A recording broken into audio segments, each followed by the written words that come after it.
Hello, magandang hapon sa lahat sa mga naka-tune in for today sa aking video.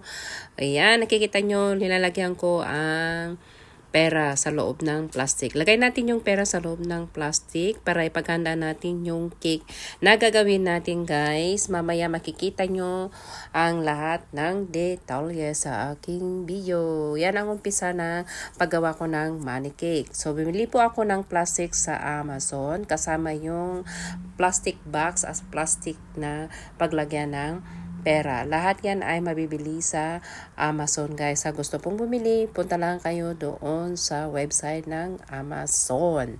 Sa mga gustong magpapalak na maggawa ng money cake na homemade. Kasi wala tayong mabibili dito sa Canada, guys. Diyan lang sa Pilipinas. Hindi sila nagko-customize ng money cake dito, guys. So, gawin natin para sa mga kamamshi. Ayan, once in a year lang po ito, guys. Ito na yung cake na binili ko, yung Black Forest na flavor. Ayan. Bubuksan natin yung cake. Ayan. Tapos, titignan natin yung sukat. Ayan. Tanggalin muna natin yung cherry. Tanggalin natin muna yung cherry bago natin ilagay yung plastic box sa loob ng cake. Bubutasan natin sa gitna yung cake, guys, na red. Ayan. Mamaya makikita nyo kung ano yung ginawa ko, guys.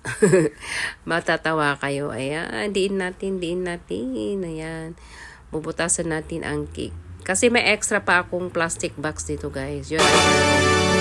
Yan ay dalawa kasing ganyan na plastic na meron ako.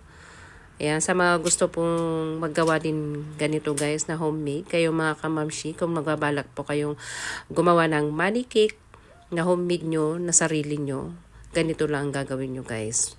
Pag hindi nyo po nakita yung buong video nito, guys, ulit-ulitin nyo, guys, hanggang sa maano nyo po yung video ko. Yung masundan ba? Nawawala ko sa isip. Ayan, nandiyan na po yan. Naputasan na. Yun ang extra ko.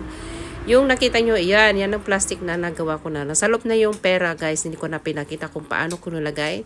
Bahala na kayo. Discarte nyo yan, guys. Yan doon yung plastic, guys. So, tatakpan natin ng whipping cream para hindi po halata.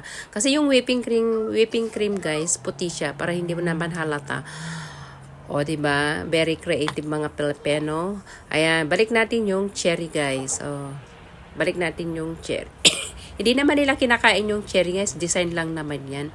Kahit ko ay malawayan pa yan kasi hindi nila kinakain. Malinis naman at nakapag-brush naman ako. Kung makikita nyo mamaya, kasi may dumikit kasi sa aking daliri. Ayan, lik pa doon, lik dyan. Ha. Ayan na, guys, maganda na. Maganda na ang design. Mamaya makikita nyo. Ayan, ang bilis, no? Ayan, maghanda na tayo sa pagkanta. Ayan, meron na dyan sa baba. Hindi. Nandiyan na po sa table. Ayan, nawawala ko sa sarili. Andiyan na lahat ng mga kapaligiran kong tao dito ay nag-awitan na. Tapos na. Ayan, hindi ko na sinama. So, sa lahat ng mga nandiyan, guys, money. Kasi money daw. Kung marami daw yan, pwede na raw siya mag-retire. Charot. Charot lang yung, guys. Pero hindi ko alam. It is only God's will. So, sa lahat mga gusto dito, guys, na mag-like, mag-share. Mag-share lang po kahit mag-comment at mag-react. Salamat sa panonood, guys. At sana inibigan nyo ang aking video. Thank you very much, guys.